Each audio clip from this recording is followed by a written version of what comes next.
Las preguntas son importantes, son más importantes que las respuestas. Se trata de que usted se dé cuenta de que lo que nos interesa no son las certezas, sino las dudas. Porque pensamos que las certezas inmovilizan, o sea que uno queda tranquilo, contento, sentado y no se mueve, como que ya llegó o ya supo. En cambio, las dudas, las preguntas hacen que uno se mueva, que busque, que no esté tranquilo, que esté como inconforme, como que no le pasa el día o la noche. Y las luchas de abajo y a la izquierda, compas, nacen de las inconformidades, de las dudas, de la intranquilidad. Si uno se conforma es porque está esperando que le digan qué hacer o ya le dijeron qué hacer.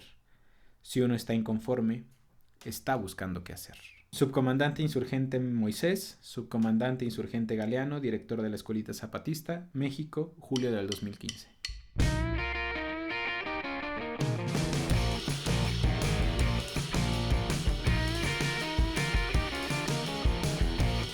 Bienvenidos a Café con Freud. Estamos inaugurando la tercera temporada. Esta temporada estará destinada a hablar de las intervenciones en psicoanálisis. Aunque ya hemos mencionado anteriormente, una de ellas es el silencio y la otra es la escansión. En esta ocasión, este video estará destinado a hablar sobre las preguntas en psicoanálisis. El café que estamos tomando en este capítulo de Café con Freud es un café de finca El Periconal con unas notas a piña, lima y azúcar de caña. El proceso es enmielado, es un honey y el origen es de Tasco, Guerrero. Se sugiere que para su preparación se prepare en un Aeropress. Así que tomen una taza de café y vamos a tomarnos un café con Freud. La pregunta en psicoanálisis no cumple la misma función que la pregunta en filosofía o en una entrevista estructurada o semiestructurada. En ambos ejemplos, uno está buscando recabar información. Pregunta cosas específicas para saber cosas específicas. Cuando vas a entrevistar a una persona, justamente estructuras o semiestructuras tu entrevista de acuerdo a lo que quieres saber. Es decir, ya estás direccionando la intención de dicha entrevista en cuestión. No es así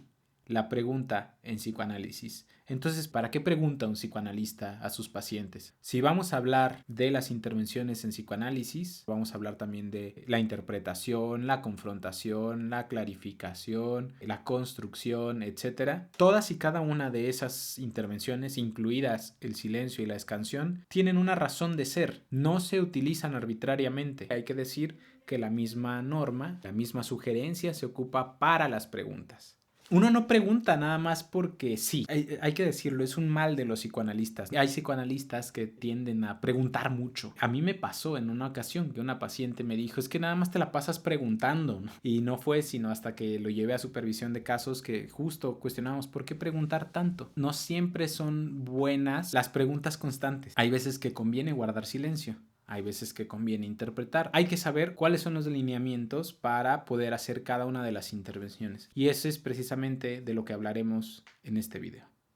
Esencialmente son 3 las características para poder utilizar una pregunta, para poder preguntar. Primero, para aclarar una ambigüedad. Y esto es algo básico. No se trata de algo de inconsciente del aparato psíquico. Ahí cuando hay algo como que no amarra del discurso del otro, como que ¿qué está diciendo? Uno sí puede preguntar. Ahí donde no escuchamos bien, ahí donde uno sí puede preguntar, ¿qué fue lo que dijiste? ¿Cómo dijiste? Aclarar alguna ambigüedad, algo que no nos haya quedado claro, ahí por supuesto que podemos preguntar. Segundo consejo, sugerencia, porque si apelamos a lo que hemos visto en los videos, por ejemplo, en los textos sobre técnica de Freud, no son reglas, son consejos, son sugerencias. La segunda sugerencia sería que se pregunta cuando hay una omisión. Hay pacientes que llegan contándote algo de su día, alguna narrativa, como si tú la supieras también. Empiezan a hablar, por ejemplo, de alguien, ¿no? Y el otro día no sé qué hizo, tal, ta, ta, ta, ta. Y ahí sí podemos preguntar, porque es ambiguo, ¿de quién estás hablando? Y hay ahí una omisión.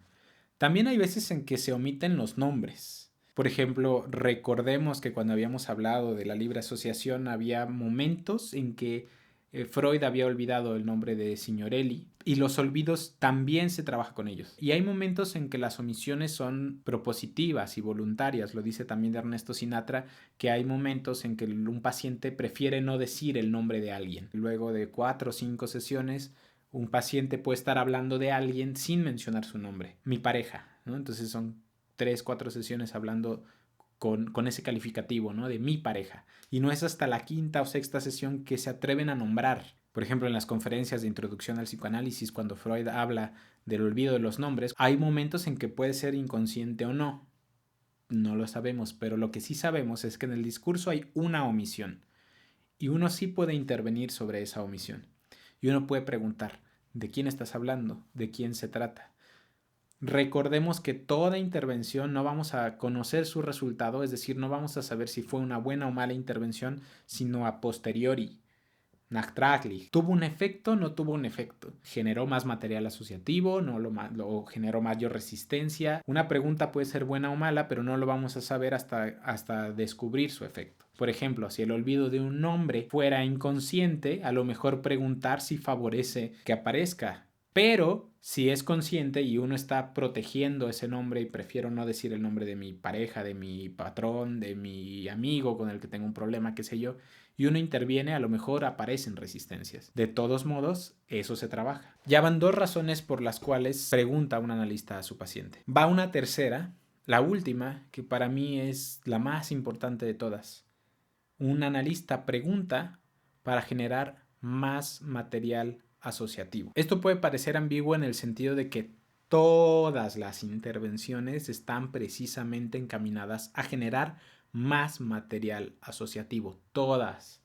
La interpretación, la clarificación, la confrontación, la pregunta, la escansión del silencio, todas van encaminadas a generar más material asociativo. ¿Qué es el material asociativo? Recordemos el video de la libre asociación. Si no lo han visto, les invito a que pasen a verlo. Si recuerdan esta imagen que poníamos del circuito en serie, es una lucecita que enciende otra, una huella anémica que va a encender otra huella anémica, un olor que me evoca un nombre, que a la vez me evoca una fecha, que a la vez me evoca una vivencia. Todas y cada una de las intervenciones en psicoanálisis están encaminadas precisamente a generar más material asociativo.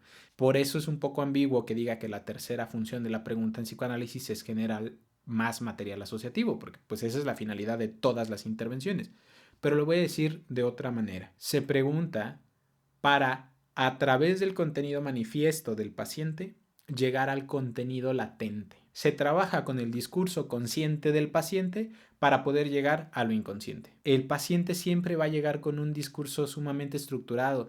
Poco antes de empezar este video le decía a Ángel que asociar libremente es dificilísimo. La mayoría de nosotros llegamos con discursos estructurados, planteamiento, nudo y desenlace. Y eso permite justamente que haya pues un ocultamiento de ciertas cosas inconscientes, ¿no? En la medida en que todo sea sumamente consciente, sumamente lógico, sumamente racional, no hay acceso a lo inconsciente ahí. Y se pregunta para llegar al contenido inconsciente del sujeto. ¿Por qué habla de eso? Recuerdo que en un seminario con Ivonne Guzmán nos poníamos a contar sobre nuestra práctica y ella nos ponía a pensar qué querrá decir ese paciente con eso. Y recuerdo mucho un ejemplo de un paciente de uno de mis colegas, lo plantea, ¿no? Y dice, lo primero que dijo mi paciente es, ¿qué calor hace? Está haciendo mucho calor. Y entonces recuerdo que Ivonne nos preguntaba, ¿qué habrá querido decir con eso? Pues que tiene calor, ¿no? O qué otra cosa. Pero con la práctica uno va identificando estas cosas, ya está haciendo referencia a su propio cuerpo. Quien siente es él, es el paciente sintiendo calor, ya está remitiendo a una mirada propia. Pero justamente el discurso lógico, el discurso racional, el discurso manifiesto, el discurso consciente es tengo calor. Probablemente lo que haya debajo es otra cosa. Y así nos manejamos siempre, en un análisis, incluso en una conversación y en todos lados. Por eso aparecen los lapsus. Porque, como me pasó a mí en una introducción de Café con Freud, ¿no? Tomen una caza de café. ¿Por qué habré dicho caza en lugar de taza? Claro, como dice Freud en sus conferencias de introducción al psicoanálisis, uno puede justificar fácilmente, es que fonológicamente son muy parecidas, caza y taza, simplemente fue un error. Pero ciertamente ahí había algo. A lo mejor para mí Café con Freud es mi casa. No lo sé. Esos lapsus dejan ver que hay algo del contenido inconsciente que se hace manifiesto en el contenido consciente. Y entonces ahí uno puede intervenir con una pregunta. ¿Por qué dijiste casa? ¿Qué es lo que te viene a la mente cuando dices casa? Y ahí se pregunta. Para del contenido consciente llegar al contenido inconsciente. Esas son esencialmente las 3 funciones básicas de una pregunta.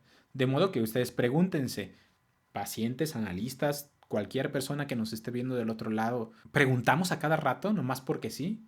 ¿O sabemos cuándo y bajo qué condiciones preguntar? ¿Cuándo es prudente preguntar y cuándo no? ¿Cuándo es prudente guardar silencio y cuándo no? ¿Cuándo es prudente escandir y cuándo no? Pero por ahora, dejemos aquí.